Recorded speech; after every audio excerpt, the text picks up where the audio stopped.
Idaho Matters podcast is brought to you by St. Luke's On-Demand Virtual Care, which allows patients to see a provider from their home using a computer or smartphone with on-demand care for common ailments, such as a cough, sore throat, or a sinus issue. More information at stlukesonline.org.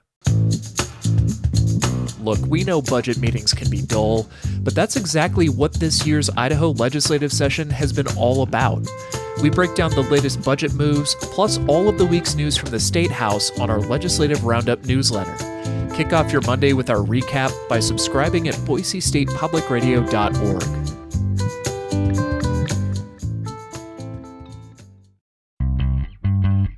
More Idaho Matters now from the studios of Boise State Public Radio News. I'm Gemma Gaudette. 8 years ago, a new homegrown bluegrass band came on the scene in the Treasure Valley, and they've been picking and fiddling their way from Duck Club to Boise's Barbarian Downtown Beer Bar to this year's Treefort Music Festival. And Tater Patch, well, they're joining us now live in studio. But before we start talking to them, we wanted to listen to them play. So we'd love to hear a song.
And that was Tater Patch. It is made up of Adam Strobinger, fiddle and guitar, Beth Mason, upright bass. Don't ask a musician these questions. Justin Moore on fiddle, Dave Mannion guitar, and Dave, what else? The dobro, and Tate Mason on the banjo. That was so great. Thank you for being live in here with us. Okay, got some questions for you. And Adam, first question is for you. How did the band get started? Because I heard maybe it was your idea. Sure, yeah, it was. I started in 2019-ish, playing on every Tuesday night down at Barbarian downtown. That was with kind of a different group, and some members kind of left, and this band evolved a couple years later, starting. Justin joined me about 2019 as well, but this whole band, I think, came together in about 2022, and we've been playing ever since. Okay, Justin, how long have you been fiddling? Oh, man. I started playing Suzuki violin when I was about 4 years old. Oh, my gosh. And then had a little hiatus in my 20s and then picked it back up later in life. And now, yeah. Here you are. But I had that theory, so it was good. Good. So, okay, Dave, coming up to the mic. A lot of folks know you as Shaky Dave. Tell us why. I don't know if I'm allowed to disclose that. Okay, well, all right. Well, we don't want to go down that path. I will say in full disclosure, Dave, you have actually taught guitar to my youngest son. Yes, I have. And I tell you, he loves it. A little sick right now with mono, but he'll be back. But talk to us about how you got into this, because, I mean, I've known you as a music teacher, but, I mean, you are a professional musician. Yeah. So I used to go watch these guys play. I grew up playing every other kind of music but this kind of music, which I consider string band, old time music. Mm-hmm. And I went and watched these guys play, and the energy and the freedom and the camaraderie of it. I was just captivated by it, and I just was like really inspired. It was like a fresh new path for me. Okay, so Really enjoying it. so for folks who don't know, explain the dobro. What is that? So it's also known as a resonator guitar, and it sort of almost has like a built-in speaker that's activated by the vibrations of the strings, and then you play it with the slide. Oh, okay. And as you said before we went on, think of it as a hubcap, because it does almost look like you've got a hubcap on the guitar. Yeah, sometimes I just call it that just to simplify things, but yeah. I appreciate the simplification. So Tate, you play the banjo, but you've been here before, right? For because your day job, we should let people know, is at the World Center for Birds of Prey in Boise. So we did not know that you spent every Tuesday playing the banjo. Well, a long time ago, I decided to follow my dreams. And so I was always into birds and into music as well. And so in the daytime, bird conservation as director of the World Center for Birds of Prey, and playing banjo pretty much any chance I get. Do the birds like it? The birds do like it. In fact, I was a biologist for a long time, and I was working out in very remote locations, studying birds. And oftentimes we'd be out there at sunrise, studying birds until 1 p.m, and then we would have the entire afternoon and evening off until the next morning. And so I'd just find some shady grove and sit down and pick, and that's how I learned. That's so great. So Beth, tell us your story. How did you get involved with the band? Well, I've been playing bass for a while, and I just also, like Dave, I would go down and listen because Tate, my husband, was in the band. So every chance I could get away and go watch them, get a babysitter for the kids, and come listen occasionally. It's just kind of music that you have to get immersed into. Yeah. And I feel like I've just, in my 20s, I picked up guitar and then bass. So I listened to their music, and I loved it. And we would also jam, like, unofficially, right? Like at our house, we'd, hey guys, gonna come over and play music. And then eventually their bass player moved out of town, and Adam sort of kind of asked me to fill in for a little bit. Was that a voluntold? And I was like, well, I'd love to, yeah. So that was in 2022. Okay. Yeah. So do your kids play any instruments? They do, actually. Yeah, my daughter's kind of teaching herself piano and flute. Wow. Boise School District, amazing music program. Yeah. All the kids can get involved if they want. And then my son kind of plucks on the bass sometimes. That's so great. He's 8, yeah. Yeah. It's really fun to watch him watch me and then try to play. Yeah, that's so great to see that. We are lucky enough to have Tater Patch in studio with us today. They are billed as the best bluegrass band in Boise. Try to say that 3 times fast. And as I said, they are live in studio with us, and they're going to play us another song right now. 1, 2. Well,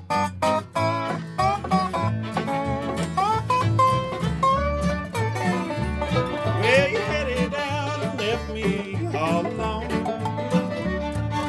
caring for a heart I'd never known. One heavy with the weight of missing you, and tinted by the deepest shade of blue. And all the way you broke this heart of mine, and how they down that final dime. Yeah, and if I was a gambler, well, I'll tell you what I'd do. I'd bet it all and take the under on getting over you.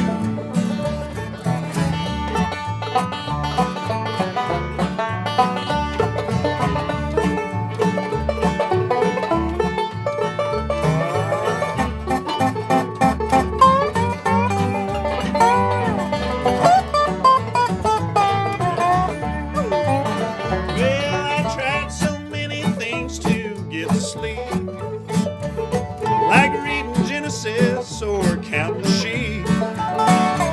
Oh, knowing that I'd lie as white and burn, just yearning for a love that's unreturned. And all the way you broke this heart of mine, I lay down that final dime. And if I was a gambler, well, I'll tell you what I'd do. And I'd bet it all and take the under. And I'm getting over you. All right, Justin.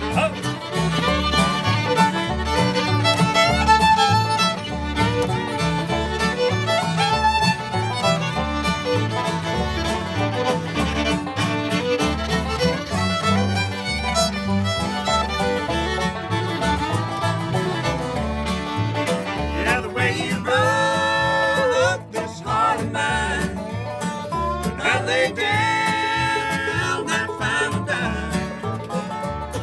And if I was a gambler, well, I'll tell you what I'd do. I'd bet it all and take the under. I'm getting over you. And if I was a gambler, well, I'll tell you what I'd do. Well, I'd call the lightning and the thunder. Oh, and my poor heart I'd plunder. Bet it all and take the under. I'm getting over you. And that, folks, is Tater Patch. They are a homegrown, local Idaho bluegrass band. Okay, you guys call yourselves a high-energy, old-time bluegrass band. Talk to us about that bluegrass part. Who'd like to answer that? Anyone? Anyone? Yeah. Oh, they just nodded at you. Come on up. Okay. Yeah, we kind of differentiate ourselves a little bit between bluegrass and old time because Yeah. I feel like we're just a string band. We're not kind of that like straight driving bluegrass band. We do a lot of two fiddle songs, like double fiddle songs, and Tate plays a clawhammer banjo, which is pretty much seen in old time a lot, and then he switches over to a different banjo style for the bluegrass stuff. So it's just a way to differentiate kind of who we are. It's splitting hairs. Most people just hear the same music in Yeah. bluegrass, but yeah. It is so much fun to listen to you play. What's it like? Because I said you guys are every Tuesday night you play live. Does the audience get up and dance? I mean, I'm sitting here tapping my feet. I mean, it is so exciting to watch you play. I'll take that. The people do get up and dance, and one of the things that I love about playing this music is kind of the conversation that happens amongst the musicians while the song is happening, whether who's going to be taking the next lead. We oftentimes don't know as we're going into it. Every song is improvised. You know, there's a form to it that we all understand, but through that, there's a lot of freedom in the form. And playing with this group is just so fun at that level. And I think that that's what the people also, when they see us and hear us play, they recognize how much fun we're having. Yeah. And that is really contagious. So my understanding is you guys released an album last fall. So talk to us about that and that process. Yeah, it was really exciting. The fans basically kind of drove us to want to record. People were like, well, we want to, every Tuesday night, at Barbarian downtown, where's your CD? Where's your vinyl? Where's your, can we stream you on Spot? And we're like, no, not yet. So we finally kind of got our act together. Let's get in the studio. We found a local guy, John Simpson in Southeast Boise, in his home studio. Gave us a great deal. We recorded a bunch of songs and put them out there. And long story short, we wound up with an album that came out in October and self-titled. We're very proud of it. 16 tracks. It's quite a lot. But, Where can people find it? they can listen to it on Spotify, Apple Music, all the streaming services, Bandcamp. But we also have physical copies that we carry with us every Tuesday. And if you're not in the area and you want to order a copy, you can DM us on our Instagram account. They're also at the Record Exchange. Oh, yeah, and they're at the Record Exchange. All right. So as you mentioned, you play every Tuesday night at Barbarian in Boise, and you're going to be playing at Treefort, right? So tell us about that, when and where. Yeah, Treefort, we're playing on Thursday night. This Thursday night at 11 to midnight. Got a little late night set if anybody wants to have an extra cup of coffee. And that's at Pingilly's. Great place to play. And Pingilly's often, during Treefort, just hosts this kind of like bluegrass and country and Americana and it's a good spot to show up if you like that kind of music. Please don't tell me you played 11 p.m. on Tuesday nights, because some of us can't stay up that late. No. Tuesday nights are 7 till 9. Okay, perfect. Yeah. I'm like, that's in my range of being able to do something. So what's next for the band? I mean, what are you, I know, just like as I said, watching you play in person, I just see how much joy you get out of this and how much fun it is. But I mean, what are you hoping that comes next?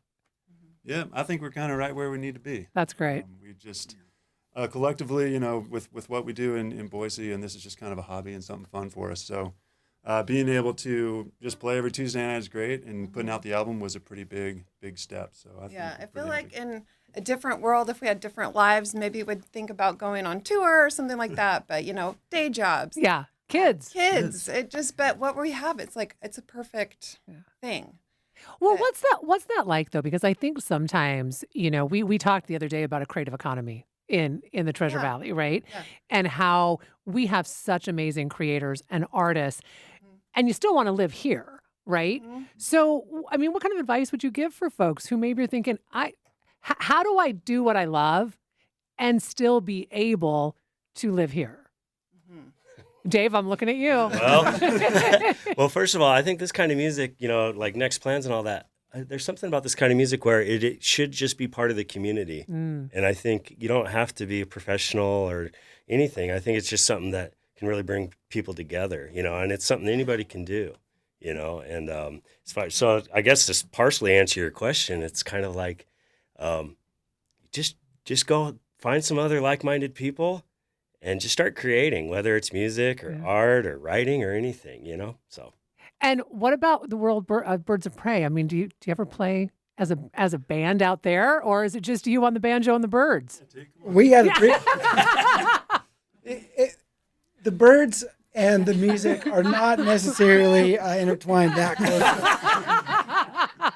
But the question is, should they be? Yeah, we'll work on that. Okay, yeah. And so every Tuesday night is where folks can find you normally. Do you play outside of Treefort other locations, or is it basically just that every Tuesday night? We take gigs when we're all available and when when we can. And so we keep our Instagram page updated as far as when the next show is going to be. And we like to play at interesting venues like the Duck Club venues and stuff like that. So I've got a little bit of time left with you. I'm curious, what is the best memory you have of playing live? And Beth, I'll ask you. It can be funny. Well, for me though, personally, it was our album release party back in January at the Shrine basement. It was just a epic coming together of all sorts of other musicians, all of our fans, us, and it was really fun. That's so great. Yeah, it was really hard to beat that one. And I want to thank you guys so much for being here with us today. It has been such a true pleasure to have you guys in studio and playing for us. So we're doing one more song as we head out. And of course, you can hear them at Treefort at 11 p.m. at night, or if you want to go earlier, 7 p.m. every Tuesday night at Barbarian in Boise. Thanks for having us. Yeah, thank you. Nice job. Was it? Here we go.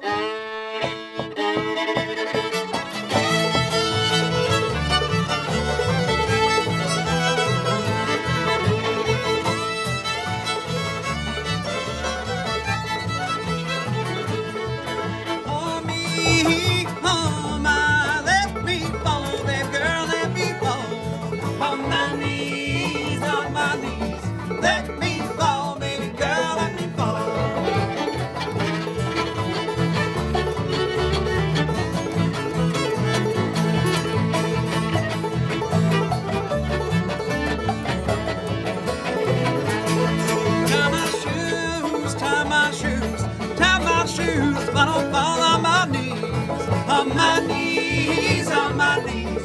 Tie my shoes, but I'll fall on my knees.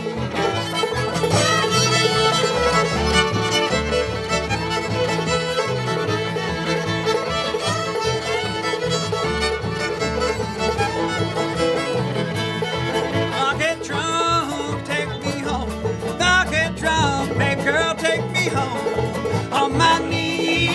on my knees. Back and drum, baby girl, take me home.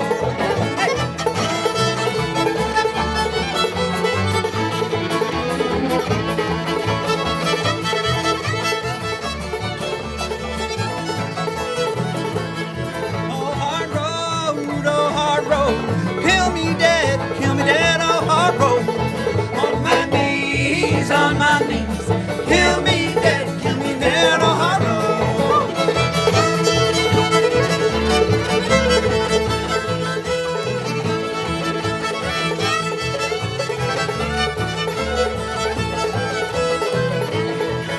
Oh, me, oh, my, let me fall, baby girl, let me fall.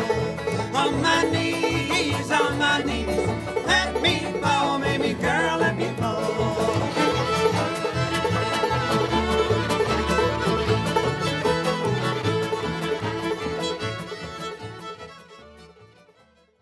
And that'll do it for this episode of Idaho Matters. Make sure you check out our podcast feed because you can find more episodes of topics that might be interesting to you.